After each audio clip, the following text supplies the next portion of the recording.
सास का अखाड़ा बहू ने पछाड़ा। माँ जी, ये कैसे बना रही है शिमला मिर्च? नहीं नहीं नहीं, ऐसी कोई नहीं खाएगा। आप हटिए, मैं बनाती हूँ। कोई नहीं खाएगा? अरे तेरे मायके वालों के लिए नहीं बना रही हूँ, अपने पति, बेटे और बेटी के लिए बना रही हूँ। और वो लोग शिमला मिर्ची ऐसी ही पिछले कई सालों से खाते आ रहे हैं। बहू बहू हो ना, थोड़ा सोच समझ कर जबान खोला करो, समझी? माँ जी, फिर तो मैं यही कहूँगी कि आपको खाना बनाना आता ही नहीं। बहू शिमला मिर्च बना लेती है, लेकिन अपने अंदाज में। फिर खाने के टेबल पर, ये सब्जी क्या बहू ने बनाई है? आज बहुत अलग लग रही है। भाभी, रंग तो बड़ा अच्छा दिख रहा है सब्जी का। अरे नहीं नहीं, मुझे तो माँ के हाथ वाली खानी थी। क्या है रीना, सब्जी माँ को ही बनाने दिया करो ना। सास, जिसे अब थोड़ा सा अपना पल्ला भारी दिख रहा होता है। अरे अब बेटा मेरा जमाना आ गया। ये घर कभी मेरे नाम से चलता था, लेकिन अब लग रहा है कि मेरा होना ना होना एक ही बराबर है। बहू तो पूरे घर के साथ रसोई में भी राज करना चाहती है। माँ जी, आप ही ने तो कहा था शादी के वक्त कि रानी बनाकर रखेंगी मुझे। तो देखिए, रानी का काम यही होता है ना, राज करना। अरे देख बहू, माना तू राज करना चाहती है, लेकिन भूल मत, पूरी रियासत अभी मेरी है। अरे कैसी बात कर रही हो तुम दोनों? और ये क्या तरीका होता है बहू से बात करने का? बेचारी अभी तो आई है, उसको आजादी भी नहीं दोगी क्या? तो वो इस घर को अपना घर कैसे समझेगी? देखिए पापा, माँ सही कह रही है। घर को अपना घर समझी, इसमें कोई बुरी बात नहीं है। लेकिन सिर्फ अपना और हमें पराया करने की कोशिश करे ना जी ना, ये सोच तो बिल्कुल अच्छी नहीं है। देख, तू छोटी है ना, छोटी की तरह रहा कर। हर बात पर बीच में ना बोला कर। क्यों? वो मेरी बेटी है तो मेरे तरफ से ही बोलेगी ना। माँ जी, ये तरफ क्या होता है? हाँ, वो मेरी बहन नहीं है क्या? मैं मानती हूँ कि आज मैंने सब्जी बना दी, लेकिन थोड़ा खाने में बदलाव करना हम स्त्रियां भी तो जानती हैं और चाहती भी हैं। तो इसका मतलब ये तो नहीं कि घर के खाने की कोई वैल्यू ही नहीं है। देख, मैं कोई बहस नहीं करना चाहती, जाओ खाना खा लो। सभी खाना खाने बैठ जाते हैं। अगले रोज, माँ जी प्लीज, ये आस पड़ोस वालों को बोलिए ना, मुंह उठाकर घर में मत आ जाया करे। अरे किसी के घर आने जाने का कुछ वक्त तो होना चाहिए। यहाँ तो सारा दिन मानो लोगों ने धर्मशाला बनाकर रखी है। बहू, वो हम लोगों के परिवार जैसे हैं, पिछले 25 साल से हमारे साथ है। और ये मेरा घर है, यहाँ कौन आएगा कौन नहीं ये तू कैसे डिसाइड करेगी? और हाँ, तुझे अगर पसंद नहीं ना तो अपने कमरे में चली जाया कर। वो लोग बात ही कर रहे होते हैं कि पड़ोसन आ जाती है। अरे बहन, हम लोगों ने जागरण रखा है माता का आज रात, सुबह का भंडारा भी, तो बहू रानी को लेकर आना। आना हाँ बिटिया? अच्छा चलती हूँ, और घरों में भी निमंत्रण देना है। अरे हाँ हाँ, हम जरूर आ जाएंगे। वैसे किस किस को बुला रही हूँ? वो तुम्हारी ननद और भाभी भी आ रहे हैं क्या? माँ, क्या आप इनके पूरे खानदान को जानती हैं? अरे भाभी ने ही तो मेरी ननद की शादी की पूरी तैयारियां कराई थी, और मेरे मायके में भी पापा की मौत के बाद वहाँ रहकर इन्होंने ही मुझे संभाला था।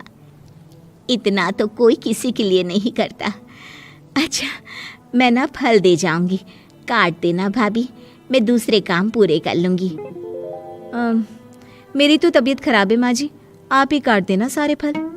मैं रात का खाना भिजवा दूंगी, परेशान ना होना। हाँ? अरे नहीं नहीं, हम लोग बना लेंगे, 4 लोगों का खाना तो बनाना है।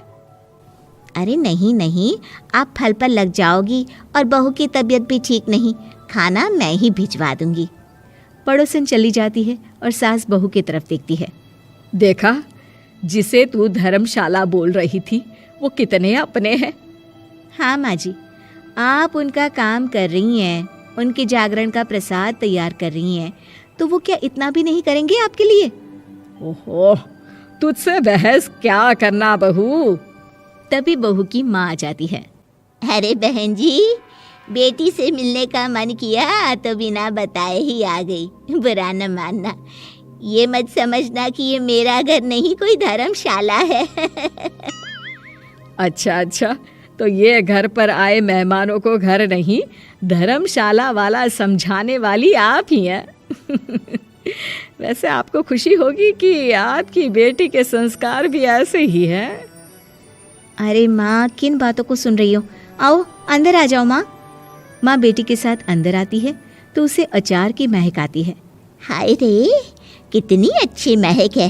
क्या बनाया है बहन जी? अचार बनाया है। आपकी बेटी बोल रही थी कि आप लोग कुछ अलग तरीके से बनाते हैं। मैं तो बस ऐसे ही। हम लोगों के घर पर तो अचार टिकता ही नहीं है। अरे आता ही किसे है अचार बनाना? लेकिन जैसे ही बेटी माँ को कमरे में ले जाती है, क्या है माँ, क्यों आ गई यहाँ पर? बताकर तो आना चाहिए। अरे कैसी बात कर रही है बेटी? माँ को बेटी से मिलने का मन किया तो क्या माँ नहीं आ सकती? आ सकती है माँ, क्यों नहीं, लेकिन तू ना पूरा खेल बिगाड़ रही है।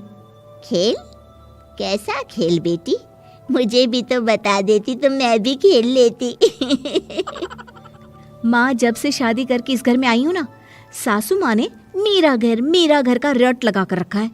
अब मैं ये बताना चाहती हूँ कि यहाँ मैं आ गई हूँ। कोई भी चीज़ जो पहले होती थी वो ठीक नहीं थी, तो मैं उसे परफेक्ट करूँगी। अच्छा, यानी बात सिंहासन की है कि पहली रानी को उतारना है। हाँ माँ, तुम्हें जो समझना है समझो, लेकिन बात तो यही है। पर बेटा वो... बेटी कुछ नहीं समझती और दरवाज़ा खोलकर बाहर चली जाती है। माँ, जो कि एक अच्छी औरत होती है, बेटी को समझाने की कोशिश तो करती है। बाहर सास के सामने माँ कहती है, अरे बहन जी, आप चलिए ना मेरे साथ मेरे घर, बहू का मायका भी देख लीजिए। अरे नहीं नहीं बहन जी, आप ही रुकिए हम लोगों के पास। शाम को जागरण है, वहाँ ले चलेंगे। उसी का प्रसाद तैयार कर रही हूँ। अच्छा, हमें भी तो सिखा दीजिए कैसे तैयार करते हैं। अरे कैसी बात कर रही हो माँ, कितने जागरण करवा चुकी हो तुम? देख बेटी, एक बात गांठ बांध ले, हर बेटी माँ के घर जो होता है वो देखती है, लेकिन सीखती वो सास के पास ही है। सास का संस्कार वो अपनी सास से सीखती है, जो वो अपनी बहू को देती है। तो बेटी, यहाँ के रीति रिवाज, रहन सहन, बोली भाषा अपनी है, जिसे तुझे ना सिर्फ फॉलो करना है बल्कि सीखना भी है। और जहाँ तक सवाल है पूरे घर की रानी बनने का, तो जब तक तेरी सास महारानी है, तू रानी ही तो रहेगी। क्यों बेटा?